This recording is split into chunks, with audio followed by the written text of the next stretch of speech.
শৈলীও নাই যে ৰাইজক আবদ্ধ কৰি ৰখা নিজৰ বক্তব্যৰ মাজেৰে সেই বিদ্যা মোৰ তাত নাই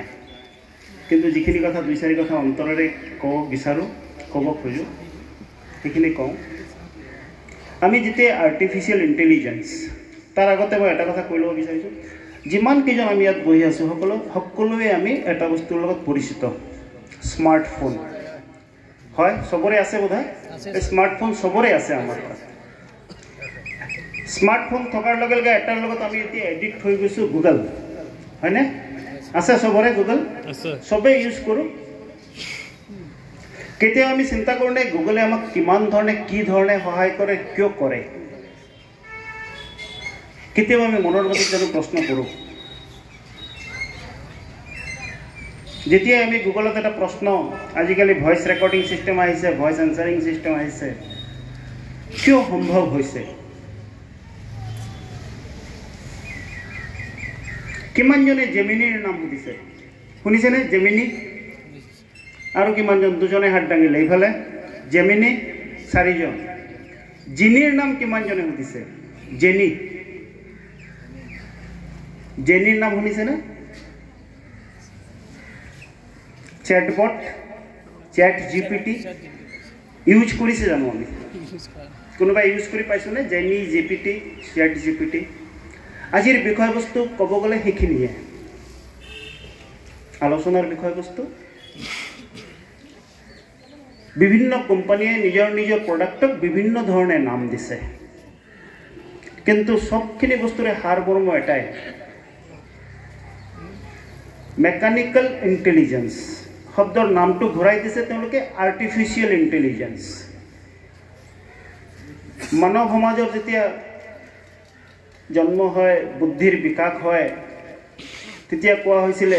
যে মানৱ সমাজ মানৱ সভ্যতা চিন্তাৰ পৰিসৰ মানুহৰ মাজত আছে মানুহৰ ব্ৰেইনত আছে মানুহে চিন্তা কৰিব পাৰে হাঁহিব পাৰে কান্দিব পাৰে পশুপক্ষীয়ে হয়তো আমি নেদেখো কাৰণে হয়তো বা আমি তেওঁলোকৰ ভাষা বুজিব নোৱাৰো কাৰণে হয়তো ক'ব নোৱাৰো তেওঁলোক হাঁহিব জানে নে কান্দিব জানে কিন্তু মানৱেই জানে অনুভূতি মানৱৰ মনত যেটো এটা অনুভূতি সেই অনুভূতি আছে কাৰণে আমি হাঁহিবও জানো আমি কান্দিবও জানো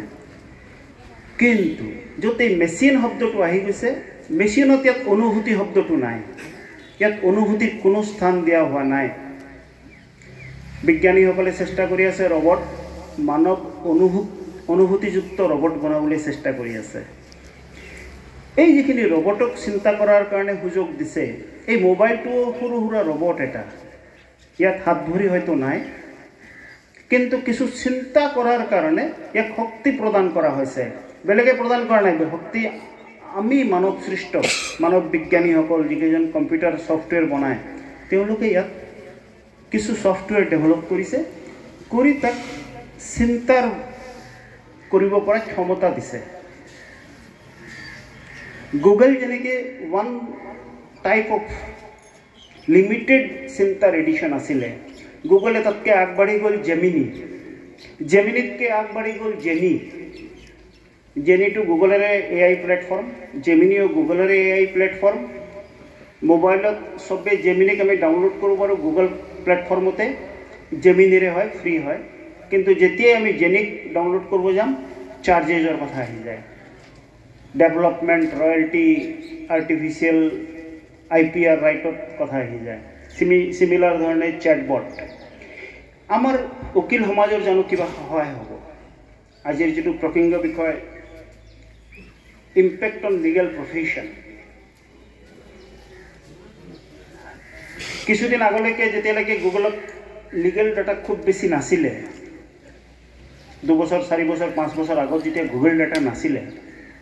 তেতিয়া গুগলত হয়তো আমি লিগেল সম্পৰ্কে খুব বেছি বিচাৰি পোৱা নাছিলোঁ কিন্তু ডেভেলপমেণ্ট ক্ৰমবিকাশ যেতিয়া হৈ গৈ আছে বিজ্ঞানৰ গুগলত আমি আজি যদি এটা জাজমেণ্ট মাৰো এটা প্ৰবলেমো যদি দিওঁ আমি লিগেল যদি গুগলক এতিয়া যদি মই কওঁ রিসেন্ট বেইল জাজমেন্ট গুগলে আমাক 100-200 পেজ খুলি দিব ৰিচেণ্ট বেইলৰ ওপৰত জাজমেণ্ট। ইয়াত ওৱান ৱে কমিউনিকেশ্যন। গুগলৰ সীমাবদ্ধতা আৰু এআইৰ ডিফাৰেঞ্চটো ক'ত আহি আছে? এইটো এটা আৰ্টিফিচিয়েল ইণ্টেলিজেঞ্চ বেছ হয়, কিন্তু ইয়াত ওৱান ৱে। আপুনি কিবা এটা ইয়াত কৈছে, ই প্ৰশ্নৰ উত্তৰহে দিব পাৰিছে, ইয়াতকৈ বেছি চিন্তা কৰিব পৰা এতিয়াও হোৱা নাই। কিন্তু গুগলৰ যিটো নেক্সট জেনেৰেশ্যন প্লেটফৰ্ম জেনি আহিছে, তাত যদি কয় যে মোক এই বিষয়ত এটা ভাষণ বনাই দিব লাগে, আজি ৰাতিপুৱা ইয়াত অহাৰ আগতে মই ঘৰত বহি লেপটপ খুলি জেনিক যেতিয়া চাৰ্চ কৰি আছোঁ, জেনিক যদি কৈছোঁ মই যে মৰিগাঁৱত যাম, এটা মই ভাষণ বা বক্তব্য দিব লাগে, হোৱাট শুড আই স্পীক, 500 শব্দ থুলমূলকৈ এটা মোক বনাই দিলে। তাৰপিছতে ক'লে য়েছ, তাতকৈ বেছি যদি লাগে subscribe to the paid version, free version তাতকৈ বেছি নিদিয়ে।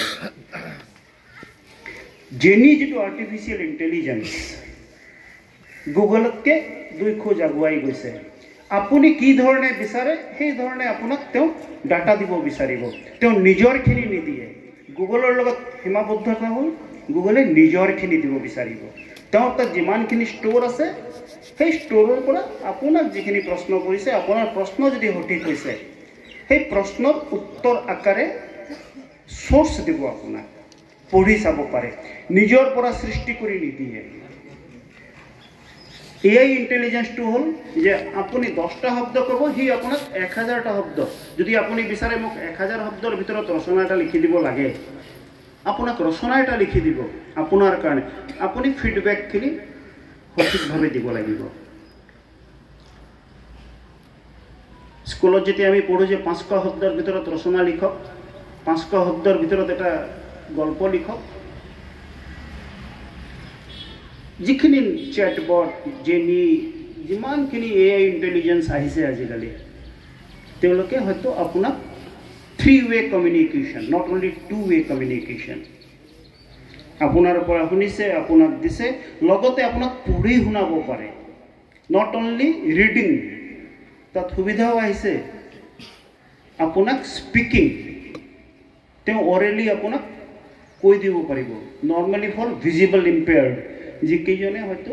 চকুৰে দৃষ্টিবাধক, তেওঁলোকৰো সুবিধা তাত দিছে। আপোনাক আপুনি কাণত মোবাইল হেডফোন লগাই লৈছে, আপোনাক পঢ়ি গৈ আছে, আপুনি কৈছে ন কাৰেক্টেড, এই চেণ্টেন্স মোক চেঞ্জ কৰি দিব লাগে, জেনিয়ে সেইখিনি চেঞ্জ কৰি দিব আপোনাক। That is called the artificial intelligence. মানৱ বুদ্ধিমত্তা আপোনাৰ বুদ্ধিমত্তাৰ লগত তাৰ লগত সংযোগ এটা কৰাই দিয়া হৈ আছে বাৰে বাৰে। আপুনি যি বিচাৰে, যি ধৰণে বিচাৰে আপোনাক ৰেডি কৰি দি আছে। আপনি যদি গুগলত এতিয়াও মাৰে এআই ইন লিগেল,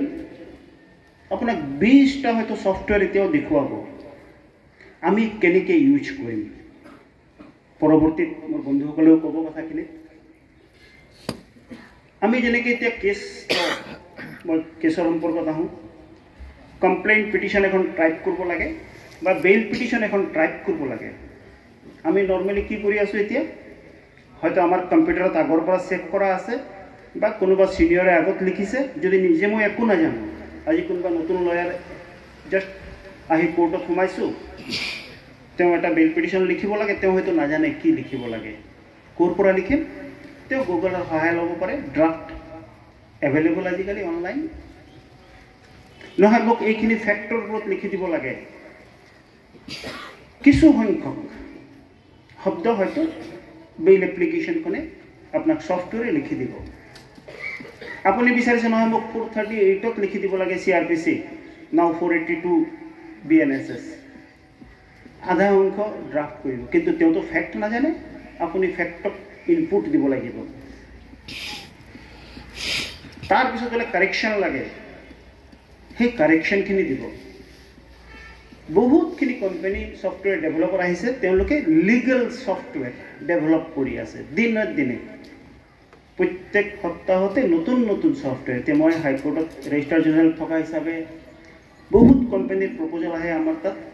যে হাইকোৰ্টে আমাৰ ছফ্টৱেৰ এডপ্ট কৰক, কিনক, আমি জাজক এই ধৰণে সহায় কৰিম, আমি আপোনাৰ ছিষ্টেমক এই ধৰণে সহায় কৰিম। প্ৰতি সপ্তাহতে কম বেছি মই এজন ৰিপ্ৰেজেণ্টেটিভক লগ পাব লাগে, তেওঁলোকৰ প্ৰডাক্ট তেওঁলোকে শ্ব' কৰিব বিচাৰে আমাক যে আমাৰ ছফ্টৱেৰে আমাৰ কোম্পানী এনেকৈ ছফ্টৱেৰ ডেভেলপ কৰিছে আপোনাৰ এইটো ছিষ্টেম চ' লিগেল ফিল্ড ইমান আণ্ডাৰ ডেভেলপড এতিয়াও তাক ডেভেলপ কৰাৰ কাৰণে এআইয়ে বিভিন্ন ধৰণে সহায় আগবঢ়াই আহিছে বেছিভাগে অৱশ্যে পেইড লাইচেন্স ছিষ্টেম আমি যদি সহায় বিচাৰোঁ ইয়াৰ সীমা ক'ব গ'লে অপৰিসীম এইখিনি কথা হয়তো পৰৱৰ্তীত আৰু আলোচনা কৰিম মই জাষ্ট থুলমূলকৈ আৰম্ভণিতে এআইৰ ইম্পেক্ট সম্পৰ্কে এইখিনি ছেকেণ্ড ইম্পেক্ট যিটো আহিব অট'মেশ্যন পাৰ্ট ডাটা এটা আহিছে এই ডাটাখিনিক আমি ইউটিলাইজ কৰিব লাগে আমি যিটো হাইকোৰ্টত কৰি আছোঁ এতিয়া যেতিয়া মই মোৰ টেবুলত বহোঁ মোৰ কম্পিউটাৰ স্ক্ৰীণত বিভিন্ন ধৰণৰ ডাটা আহে বিভিন্ন ডিষ্ট্ৰিক্টৰ ডাটাবিলাক পঠায় আমি যেতিয়া কম্পাইল কৰিব বিচাৰোঁ তেতিয়া আমি হাইকোৰ্টত এটা ছফ্টৱেৰ ডেভেলপ কৰি লৈছোঁ কেতিয়াবা 3 মিনিট এণ্টায়াৰ ডিষ্ট্ৰিক্টে ডাটা পঠাইছে ছফ্টৱেৰত ভৰাই দিলোঁ 3 মিনিটত ৰিপৰ্ট জেনেৰেট হয় আপোনালোকে নিশ্চয় জাষ্টিছ DY চন্দ্ৰচূড় আগৰ আমাৰ চিফ জাষ্টিছ অফ ইণ্ডিয়া শুনিছে তেওঁ সলসলীয়াকৈ কিছুমান যেতিয়া ভাষণ দিয়ে ইণ্ডিয়াৰ ডাটাবিলাক কৈ যায় all are the impacts of AI system software develop কৰিছে য'ত ডাটাখিনিক অট'মেটেড ফৰ্মত যি ধৰণে তেওঁ বিচাৰিছে সেই ধৰণে তেওঁ ডাটাক ডেভেলপ কৰি উলিয়াইছে ডাটাক এনালাইচিছ কৰিছে আগত হয়তো যেতিয়া এতিয়াও যিটো আমাৰ লিমিটেড ছফ্টৱেৰ চিষ্টেম লিমিটেড ছফ্টৱেৰটোতো আমি ডাটাক এক ধৰণে বা দুই ধৰণেহে পাইছিলোঁ কিন্তু এতিয়া AI অহাৰ লগে লগে আমি ডাটাক বিভিন্ন ধৰণে টুইষ্ট কৰোঁ মই উদাহৰণস্বৰূপে মোৰ কথাই কওঁ হাইকোৰ্টত এতিয়া আমি 55,000-56,000 কেছ লৈ হাইকোৰ্টত চলি আছোঁ কেতিয়াবা চিফ জাষ্টিছে কয় इसका फिगर बताइए से बेल पिटिशन किस डिस्ट्रिक्ट से कितना बेल पिटिशन आ रहा है তেতিয়া মই তেওঁৰ পৰা হাৰ্ডলি 15 মিনিট সময় পাওঁ মোৰ কম্পিউটাৰত আহি বহুত টিকটাক কৰোঁ ছফ্টৱেৰ এটা আছে তাত লগাই দিওঁ যে লেটেষ্ট ডাটা বেল পিটিশ্যন ইয়াত আহিছে ইয়াত ডিষ্ট্ৰিক্ট ৱাইজ ভাগ কৰি দিব লাগে মোক মোৰ ছফ্টৱেৰে এটা ডিষ্ট্ৰিক্ট ৱাইজ বেল পিটিশ্যন ভাগ কৰি দিয়ে এপিল চিমিলাৰলি প্ৰত্যেকটো ডাটা আজি যদি মোৰ তাত কোনোবাই বিচাৰে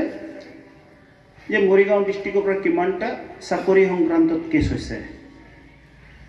যদি ডাটা এণ্ট্ৰি শুদ্ধ আছে ছাবজেক্ট টু দ্যাট পাৰ্ট মই এটা ৰিপৰ্ট দিব পৰা অৱস্থাত থাকোঁ যে হয় মৰিগাঁৱৰ পৰা চাকৰি সংক্ৰান্তীয় ৰিট পিটিশ্যন এই 50টা আছে 100টা আছে কামৰূপ সম্পৰ্কে ইমান আছে মাছৰ বজাৰ জিলা পৰিষদ পবিত্ৰ ইণ্টাৰেষ্টেড হয় জিলা পৰিষদৰ কাৰণে যে পৰিষদ লৈ কেছ হয় পৰিষদৰ কেছ হাট বজাৰলৈ কিমানটা কেছ চ' এআইৰ যিটো নেক্সট ফাংচন আহিছে data analysis in a different mode normal software limited mode আছিলে এতিয়া এআইৰ জৰিয়তে ডিফাৰেণ্ট মোডলৈ আমি ডাটাখিনিক এনালাইচিছ কৰিব পৰা হৈছোঁ থাৰ্ড যিটো উপযোগিতা আহিছে যিটো আমি হাইকোৰ্টত এতিয়া চেষ্টা কৰি আছোঁ অনাৰ কাৰণে ছফ্টৱেৰ কিনাৰ কাৰণে আমাৰ যোগাযোগ চলি আছে যে এই টপিকৰ ওপৰত হাইকোৰ্ট বা সুপ্ৰিম কোৰ্টত কিমানটা জাজমেণ্ট হৈছে এতিয়াও ওলায় আমাৰ অফিচাৰখিনিয়ে আমি দিছোঁ সুপ্ৰিম টুডে আমাৰ অফিচাৰখিনিক ছফ্টৱেৰ এটা দিয়া আছে সুপ্ৰিম টুডে তাত নতুনকৈ লাইচেঞ্চ পাৰচেজ কৰা হৈছে দিয়া আছে চবকে সুপ্ৰিম টুডে AI ৰিচাৰ্চৰ নতুন ফিল্ড খুলিছে তাৰ কাৰণে বিভিন্ন ধৰণে আপুনি জাজমেণ্ট বিচাৰিব পাৰে তাতকৈও দুখত আমি আগবাঢ়ি যাব বিচাৰিছোঁ যে জাজমেণ্ট এটা আহিছে কেতিয়াবা আপোনালোকে কোৰ্টত পাইছে যে এই ক্ষেত্ৰত বেইলটো দিয়া হ'ল but what is the background fact of that case যেতিয়া বেকগ্ৰাউণ্ড ফেক্ট মিলিব তেতিয়া হয়তো সেই কেছ লটো এই কেছৰ লগত এপ্লিকেবল হ'ব সেইখিনি কেনেকৈ মিলাব পাৰি এই যিটো কেছ ল সুপ্ৰিম কোৰ্টে বা কিবা এটা গ্ৰাউণ্ডত দিলে কি বেকগ্ৰাউণ্ডত দিলে 50 পেজৰ জাজমেণ্ট পঢ়াৰ কাৰণে সম্ভৱ নহ'ব পাৰে যেতিয়াই আমি AI ডাটাত দিওঁ the background fact and the ratio' laid by the Supreme Court আমাক 1.5 পেজৰ এটা ৰিপৰ্ট জেনেৰেট হৈ আছে এতিয়া আমি হয়তো আৰু শৰ্ট কৰিব বিচাৰি আছো হেতু যে ব্যাকগ্ৰাউণ্ড ফ্যাক্টটো এই ব্যাকগ্ৰাউণ্ড ফ্যাক্টত এই কেস ল দিয়া হৈছে নেক্সট স্টেজ যেটো আমি যাব বিচাৰি আছো তাত আহিছে এনেকুৱা সিমিলাৰ ফ্যাক্টত আৰু কিমানটা জাজমেন্ট আছে জাজমেন্ট ওলাই আছে এতিয়া বেইলৰ কাৰণে যদি মাৰি দিও আজিৰ দিনতো হয়তো 14000 জাজমেন্ট আহে সুপ্ৰিম কোৰ্টৰ য'ত সুপ্ৰিম কোৰ্টে বেইলৰ সম্পৰ্কত বিভিন্ন সময়ত বিভিন্ন কথা কৈছে কিন্তু কি ফ্যাক্টত কি সাৰ্কামস্টেন্সত এই কথাখিনি কৈছে সেইখিনিক শৰ্টলিস্ট কৰা এতিয়া সম্ভৱ হৈ উঠা নাই আমাৰ কাৰণে হাইকোৰ্ট লেভেলত কেৰালা হাইকোৰ্টে হয়তো অলৰেডি কৰা বুলি শুনিছো আমি তেওঁলোকে সফটওয়্যাৰ ডেভেলপ কৰাই লৈছে আমি এতিয়া প্ৰসেছত আছো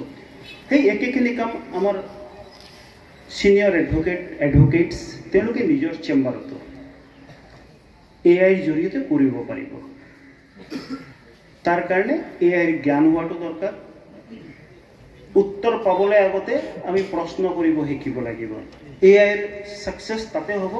য'ত আমি প্ৰশ্নটো তাক সঠিকভাৱে দিব পাৰিছো সি বুজি পাব লাগিব যে তাক কি প্ৰশ্ন কৰি কি উত্তৰ বিচাৰিছো আমি প্ৰশ্ন ভুল হ'লে তাৰ ৰিপৰ্টিং ভুল হ'ব বাকিখিনি কথা পিছত আকৌ পাতিম বাকিখিনি মই মোৰ বন্ধুসকলক আলোকপাত কৰাৰ কাৰণে অনুৰোধ জনালোঁ এইখিনি কৈ সদ্যহতে মই মোৰ বক্তব্য সামৰিছোঁ